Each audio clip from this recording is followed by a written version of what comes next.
E20 fuel की वजह से काफ़ी ज़्यादा टेंशन लोगों में हो गई है। जो कार ओनर्स है जिनके पास पुरानी गाड़ियां हैं वो तो टेंशन में है, नई गाड़ी वाले भी सोच रहे हैं भाई कैसी गाड़ी लेने से पहले सोचना है, कौन सी गाड़ी कंप्लायंट है कि नहीं है और इंजन में क्या कुछ हो जाएगा।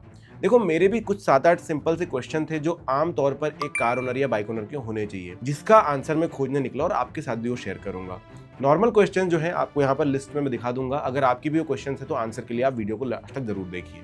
सबसे पहले हम ये जान लेते हैं कि भाई E20 फ्यूल क्या है। तो E20 में E का मतलब होता है एथेनॉल, जो कि एक प्रकार का लिक्विड ही है। इसको इथाइल अल्कोहल भी आप कह सकते हो, इसको एक प्रकार का अल्कोहल ही आप कह सकते हो, जो कि आपके पेट्रोल में मिलाया जाता है। और 20 का मतलब है कि 20% मिलाया जाता है 1 लीटर में। तो मतलब 1 लीटर आप पेट्रोल ले रहे हो तो उसके अंदर 80% तो पेट्रोल रहेगा, बाकी 20% एथेनॉल रहेगा। ऐसे कह सकते हो कि जो पार्ले जी के पैकेट थे उसको महंगा करने पर बिक्री कम हो गई थी, तो इसलिए 5 रुपए के पैकेट में अभी 16 की जगह 12 बिस्किट आएगी। बाकी खाली नहीं रखेंगे, कुछ ना कुछ जरूर दे देंगे, तो ऐसे एथेनॉल डाल दिया। अब ये एथेनॉल क्यों डाला भाई? क्योंकि ये सस्ता होता है, ये कॉर्न शुगर केन जैसे प्लांट से निकल जाता है और इजी टू फॉर्म होता है, और कह सकते हो अल्कोहल है तो जलने में भी थोड़ी सी मदद कर देता है, लेकिन पेट्रोल के साथ मिलाने में हाँ तकलीफ जरूर देगा इंजन को, लेकिन पानी की तरह तो नहीं, और क्लीन और रिन्यूएबल माना जाता है। अब E20 क्यों मिला रही है गवर्नमेंट? ये भी सवाल हमारे दिमाग में आएगा कि भाई क्यों E20 के पीछे भिड़े, E27 के पीछे भिड़े हुए हैं। हम लोग को थोड़ा रुक जाना चाहिए। E10 E15 से भी काम चल रहा था। E10 का मतलब आप समझ ही गए होंगे कि भाई 10% मिलाया है तो E10, 5% मिलाया तो E5, 15 में E15, है ना।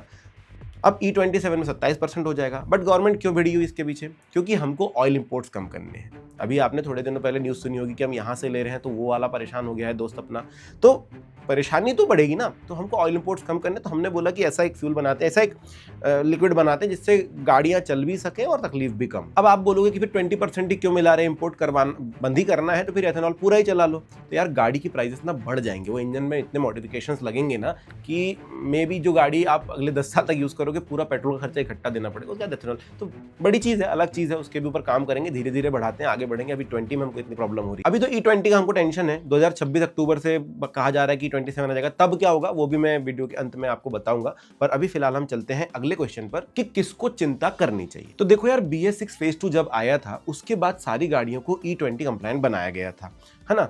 कैसे बनाते हैं उस पर भी बात करेंगे। अब जब बना दिया गया है तो उसके बाद अगर आपने गाड़ी खरीदी तो आपको बिल्कुल चिंता करने की जरूरत नहीं है। 27 आएगा ना तब मेरा वीडियो देखना, तब मैं बताऊंगा।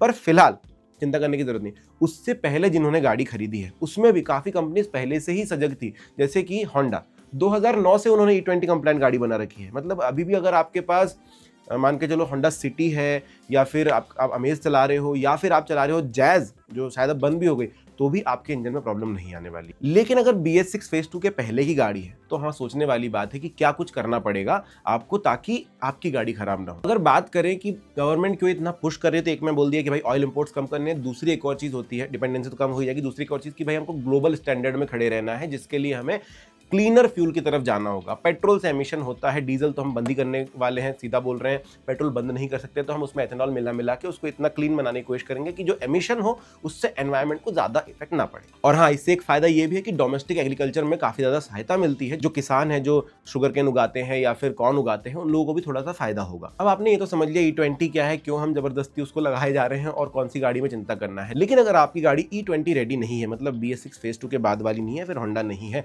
तो फिर क्या मतलब दिक्कतें आ सकती है आपको। तो सबसे पहली चीज जो होगी वो है रिड्यूस्ड माइलेज आपको मिलेगा। अगर आपकी गाड़ी एवरेज देती थी आपको 17 या 18, तो इनका बोलना था कि 7% से रिड्यूस होगा माइलेज।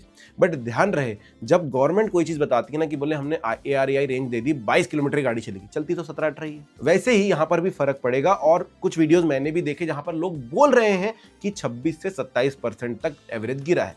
20% तो आपने एथेनॉल डाला हुआ है, तो ऑब्वियस है कि थोड़ा सा माइलेज ज़्यादा गिरेगा। जो गाड़ियाँ E20 कंप्लायंट है उनके अंदर थोड़ा सा एवरेज उतना ज़्यादा ना भी गिरे, लेकिन जो नहीं है उनमें तो गिरेगा। अब गिरेगा तो अगर आपकी गाड़ी अभी तक 15 किलोमीटर पर लीटर चलती थी, अब वो 12-13 पर आ जाएगी, अब 12 पर आ जाएगी, तो आपको जो है महंगा पेट्रोल पड़ेगा। मतलब पैसे आपको उतने ही देने, लेकिन पेट्रोल कम मिल रहा है। सिंपल है कि अगर आप समझ लीजिए आपको गाड़ी 15 किलोमीटर चलानी है, अभी आप 103 रुपए के पेट्रोल में चला ले रहे थे, अब आप 125 रुपए के पेट्रोल में चलाएंगे। इनडायरेक्ट इफेक्ट आपके जेब पर ही पड़ रहा है और कुछ नहीं हो रहा है। अब ये तो एक प्रॉब्लम हुई कि आपका माइलेज गिर गया, आप खुद चेक कर लीजिए अब, क्योंकि अब तो E20 मिल रहा है तो चेक कर लो। और अगर आपको चाहिए कि भाई आप E20 के अलावा कुछ मिलता नहीं, तो XP100 डलवाओ एक बार गाड़ी के अंदर, उस पर माइलेज चेक करो और फिर E20 चला के चेक करो, आपको बहुत बड़ा डिफरेंस दिखेगा। एक तो माइलेज कम हो गया, दूसरी चीज क्या होगी, क्योंकि इसका जो नेचर है एथेनॉल को हाइग्रोस्कोपिक होता है, तो इसकी वजह से पानी मतलब मॉइस्चर को खींच भी लेता है, स्टोर भी कर लेता है अपने पास। अब आपकी गाड़ी के इंजन तो बने हैं मेटल की, तो इनमें जंग लग सकता है, जंग भी लग सकता है तो इंजन वियर भी तेजी से होगा। अब क्वेश्चन ये है कि भाई ये जंग कितने समय में लगता है, मतलब लाइफ स्पैन क्या है,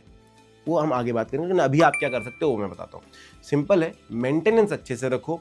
आप अगर रेगुलर बहुत ज़्यादा सफर करते हो तो बोलूँगा भाई थोड़ा महंगा पेट्रोल डला लो, XP100 डलाओ या फिर HPCL का पावर 100 डला लो। उनके अंदर आपको एथेनॉल नहीं मिलेगा तो आपकी गाड़ी का इंजन थोड़ा सा वेयर टियर में बच जाएगा। अब सिंपल है, अगर आप एथेनॉल वाला पेट्रोल डलवा रहे हो तो वैसे भी आपका माइलेज गिर गया, मतलब कि आपको जो 15 किलोमीटर चलने के लिए 103 रुपए लग रहे थे वो आप 115 रुपए ऑलरेडी दे रहे हो ना, तो महंगाई वाला पेट्रोल डला लो, कम से कम इंजन वियर टियर बच जाएगा, और कोई ऑप्शन नहीं है। अब प्रॉब्लम यह है कि XP100 कहाँ मिलेगा आपको, तो भाई जिस भी पेट्रोल पंप पे जाते हो वहां पर जाके देखो पावर पेट्रोल मिलता है क्या, फिर चेक करो कि भाई उनके पास XP100 है या नहीं, क्योंकि बहुत कम जगहों पर ये मिलता है।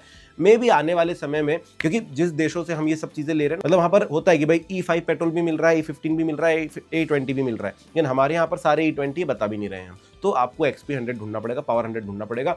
शेल पावर नहीं, वो उसमें एथेनॉल है, ये याद रखना आप। तो 100 अगर लिखा हुआ है तो ही 100 है, ये ध्यान रखिए। तो अच्छा फ्यूल डालोगे, मतलब मजबूरन आप थोड़ा ज्यादा अच्छा फ्यूल डालोगे तो आपकी गाड़ी में खराबी कम आएगी। अब एक बहुत अच्छा क्वेश्चन ये था जो मेरे भाई ने मुझसे पूछा कि भाई CNG करवा लें क्या गाड़ी। बहुत अच्छी बात है, आपकी गाड़ी बिल्कुल एथेनॉल से बच जाएगी, कुछ तकलीफ नहीं आने वाली है, लेकिन CNG से तो तकलीफ आती है ना।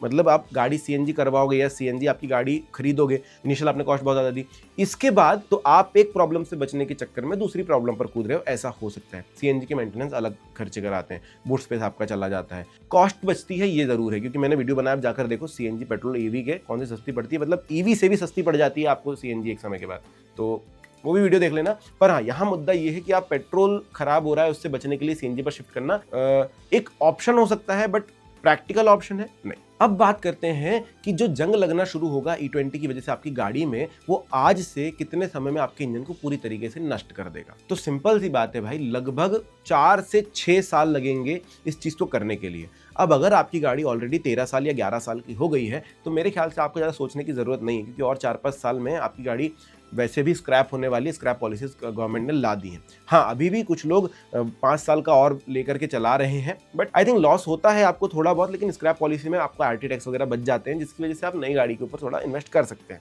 खैर, मैं ये नहीं बोलूंगा कि बहुत ज़्यादा खर्चा कीजिए, अगर चल सकती लंबे लंबे समय तक गाड़ी चलाइए, बट बचने के लिए आप गाड़ी का मेंटेनेंस अच्छा रख सकते हैं। कैसे? समय समय पर इंजन में एडिटिव्स डलवा लो, समय समय पर गाड़ी में पेट्रोल जो है अच्छा वाला डलवा लो, थोड़ा सा क्लीनिंग करवा लो, जब ऑयल डलवाते हो तो इंजन फ्लश करवा लो जिससे इंप्योरिटीज निकल जाए। तो हर ऑयल के समय तो फ्लश की जरूरत नहीं है, बट हाँ, एक जैसे हम 70-80 हज़ार किलोमीटर में पहले करते थे, अभी थोड़े कम समय में आप इंजन फ्लश करोगे तो जो मेटल पार्टिकल्स हैं जो खराब हो गए हैं वो एक्चुअली निकल जाएंगे और थोड़ा सा आपका इंजन फ्रेश हो जाएगा, जिससे आप ये एथेनॉल की परेशानी से, जंग की परेशानी से बच सकते हो। तो अगर आप ऐसा करते हो तो जो गाड़ी 4 से 6 साल में खराब होने वाली थी वो गाड़ी 10 या 11 साल तक भी खिंच जाएगी। अभी सिंपल है, आपने वो गाड़ियां भी देखी होगी जिनके इंजन 3 साल या 4 साल के अंदर खराब हो गए, वो गाड़ियां भी देखी होगी जिनके इंजन अभी तक चल रहे हैं, 25 साल या 30 साल की वो गाड़ियां हो गई है।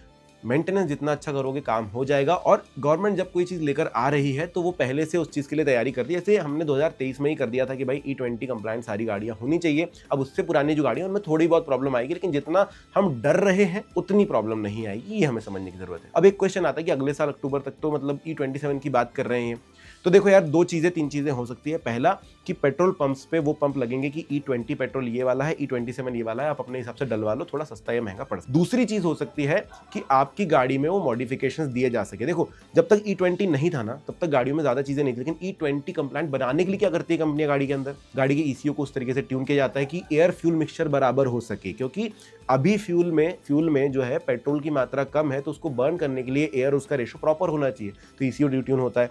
दूसरी चीज, आपके गाड़ी के इंजन में वो स्प्रे किए जाते हैं, आपके वो पॉलिश की जाती है ताकि यहाँ पर आपके इंजन पर जंग ना लगे। तो ऐसे बहुत सारे छोटे छोटे मॉडिफिकेशन किए जाते हैं। अब E27 जब आएगा तो ऑलरेडी आपके पास E20 से लड़ने की क्षमता है, तो मे भी वहां पर ज्यादा तकलीफ नहीं होगी आपके इंजन को, और अगर होगी भी तो शायद उसके लिए कुछ ऐसे एडिटिव्स बनाए जा सकते हैं। अभी फिलहाल हमारे पास नहीं है, लेकिन कुछ ना कुछ किया जा सकता है। तो मेरा मानना ये है कि भाई ऑप्टिमिस्टिक हम रह सकते हैं, हमारी गाड़ी का अच्छे से केयर करेंगे, थोड़ी सी केयर ज़्यादा करने की जरूरत पड़ेगी, बट आपकी गाड़ी कंपैटिबल है, कर लेगी काम और E27 के समय भी कर पाएगी। हाँ, E27 आने के बाद पुरानी गाड़ियों का क्या होगा, तो बिल्कुल यार वहाँ परेशानी थोड़ी सी ज़्यादा बढ़ जाएगी और हम सर्विसिंग का जो टाइम इंटरवल है उसको भी थोड़ा सा कम करके चेक कर सकते हैं कि हमारी गाड़ी कैसा परफॉर्म कर रही है। अभी भी आपके मन में जो भी क्वेश्चन है आप कमेंट सेक्शन में जरूर लिखिए, तो मैं कोशिश करूंगा मैं आंसर करूं, या फिर जिनके पास आंसर है वो दे सकते हैं, ताकि हमें एक सही राय मिल सके।